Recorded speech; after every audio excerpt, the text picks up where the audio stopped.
Hello, this is Luis, and today we're going to take a look at the Washington Justice off-season moves so far. Today is Tuesday, the 5th of October, 2021.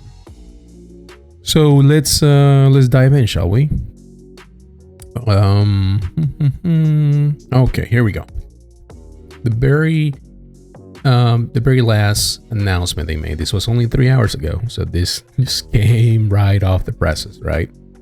The Washington Justice have hired Tydolla.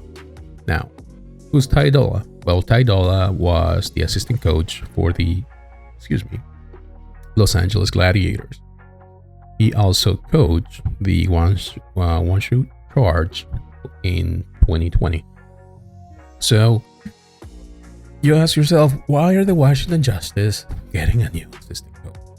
Well, the answer is pretty simple, right?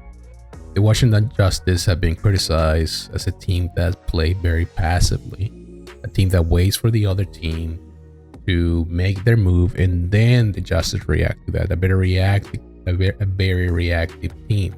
So by bringing Tydolla in, as the description says, brings an eye for a more aggressive play style and deep experience working with players and for individual improvement of our team or to our team.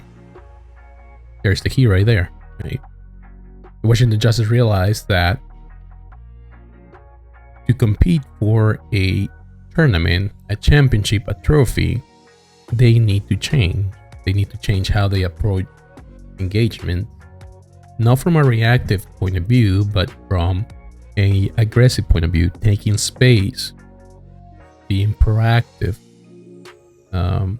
baiting out or forcing those cooldowns from the enemy team. Those are the qualities that make teams like the San Francisco Shock, the Dragons, the Gladiators, even to a certain degree the Dynasty, teams that constantly take the fight to their enemies. They don't wait until the other team makes their move. They make their move first to disrupt the attack, especially when you're defending. I personally think this is a good signing. There's still questions about whether Supreme will remain as the head coach, but as an assistant coach, I think Tydolla is excellent. He has the experience. Remember, guys, in 2019 or 2020, why do I keep saying 2019? Time flies. Thank you, Corona. The Charge won the Summer Showdown or the May Melee. It was one of those tournaments where Genji was super popular, and the Charge popped off. They beat the Dragon. And then Tydolla went to the Gladiators, where they repeated the same thing. Gladiators finally won the trophy in the Countdown Cup. So, this is very good. This is an excellent move. I approve. Again, following up with the passive, reactive style of play that we are known, the Justice let go of Closer. Now, when I say reactive and passive, fortunately, there are times when you have to be passive, there are times when you have to be reactive. But I think that Closer only has one speed, and that is we're gonna wait till the enemy moves, and then we're gonna do we're gonna counter attack. To win a championship, you need more than that. And unfortunately, Closer, I don't think that get you more than that. I think Closer on a team that didn't have championship aspirations, I think he would be very well. It would be very good. But I think that dropping off Closer is a line with the new mentality that we need supports that can carry. We need supports that can play aggressive. And I like this change. I feel bad for Closer. I think any team that he has played with, the people that have played with him, always mention how good he is with his ult tracking, his team coordination. He's not the type of player that's going to throw your games, but he's not the type of player that's going to carry you either. So, highly skilled player, but unfortunately, has been a shift in play styles in the past 2 years that demands supports to be aggressive, and I think that's Closer has not adapted to that, unfortunately. I wish him the best. On a tweet longer, he mentioned that he is going to fulfill his military service, so wish him the best. Great person, great guy, and hopefully we can see him again later, you know, as a coach or something along those lines. Oh, this is a heartbreaker. I was actually at that homestand right there, right at the beginning of the video. This one right here. That is that was very, very interesting, very good, very fun, very fun. So the Justice have let go of Tuba, fan favorite. You see, Tuba has not had a very smooth career with the Justice. He was signed as a flex support back when Corey and Stratus were in the team. The team imploded in 2020 mid-season when Corey decided, well, I think it's time to play Valorant now. And Stratus decided to do streaming. So Tua stepped in. He started to supplement the roles of as needed. Played the Reaper, played the Genji, played the Tracer, Sombra. And and then had the amazing run at the end of the year with DK on the Zarya, Janu on the Hog, and Tuva and Stitch being the DPS duo. Now, to this day, I still don't understand why we didn't see more Tuva on the Pharah this year. This Pharah is top class, or world class, whatever you're gonna call it. Just go back and watch the playoff run in 2020, and you'll find out that Tuba has one of the best Pharahs in the league. Why we didn't play him more, it's still a mystery. Now, having said that, I still think that Tuva has a space in a team that is not competing for a championship, or a team that wants to build over the years towards the championship. You know, he still this year, unfortunately, he did not get the play time that he deserves. When you have Decay and Assassin on the same team, it's hard for somebody like Tuba to get playing time. And I think a little bit of him playing the Brig was just a way for the team to give him some minutes. I hate to say it like that, but sometimes even highly skilled players can't find the room necessary or the time necessary to play, and I think that's when it's good to just say, you know what, it's time to go. Whether it is a mutual agreement, player or the club or the team, it's good. It's just healthy for them to say, you know, let's keep the good relationship that we have, but we understand that we can't use you to your potential and you need more time.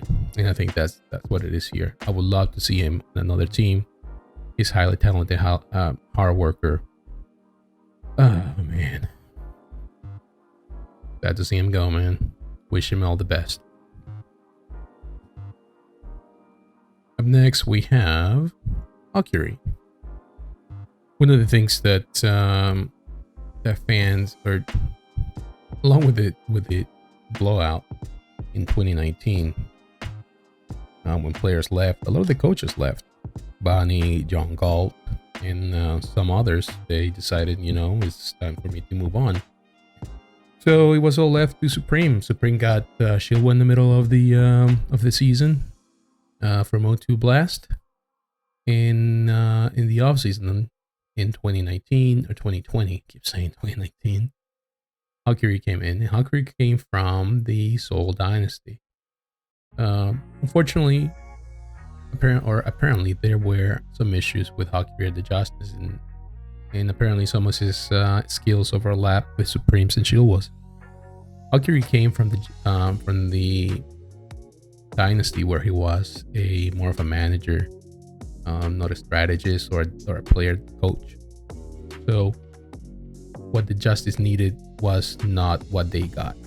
Unfortunately, that is not to say that Hocury cannot be an amazing player or manager, but that's not what the Justice needed. So they decided to part ways, and that's where Tydolla came in. So we'll see what happens. Wish him the best to Hocury. Unfortunately, I don't know much about him other than his past experience, and he's not a guy that tweets the most. But we'll see what happens. And then Justice, as it stands, they have, let me see, 1, 2, 3, 4, 5, 6 players. We still have Mag and Fury on the tank role, Davey on the flex support role, Assassin, Jerry, and Decay on the DPS. I hate to say it, but I think Jerry needs to go. I think we have moved into an era of Overwatch where hard hitscan players or hard projectile players are a thing of the past. If you want to get a player, get somebody that can play a lot of heroes. Because sometimes your primary DPS or your secondary DPS need to play Tracer, need to play the Cowboy. So if you don't have that flexibility, I think you're just gonna limit yourself.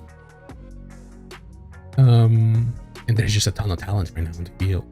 If you're gonna have somebody just be a bench warmer just because the only character that plays the hard hit scan, then get somebody else.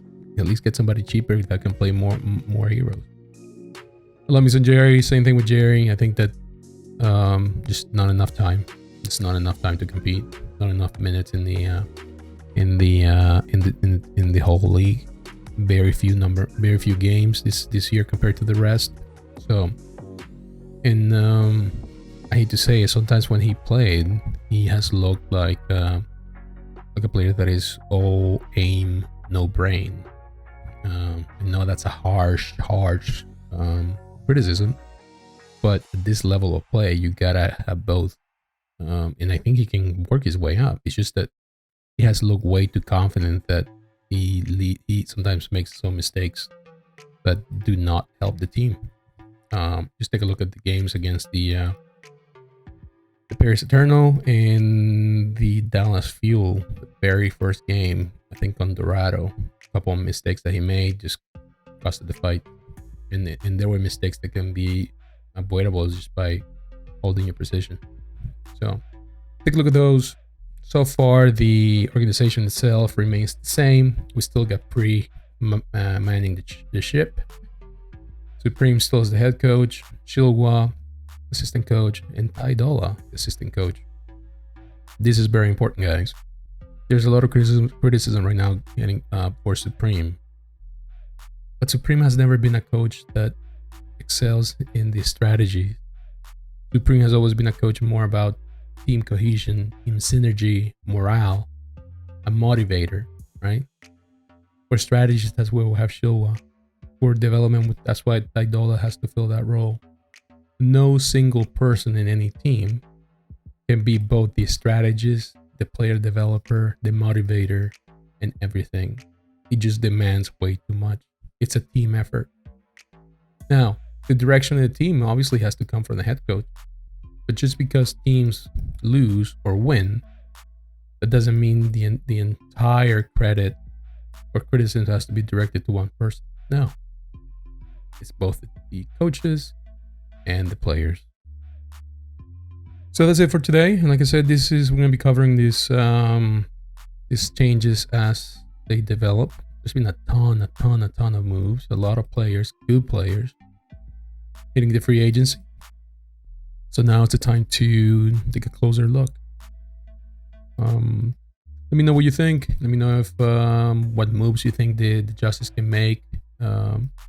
Where do you think they should be headed? Where do you think we should let go? Who should they keep?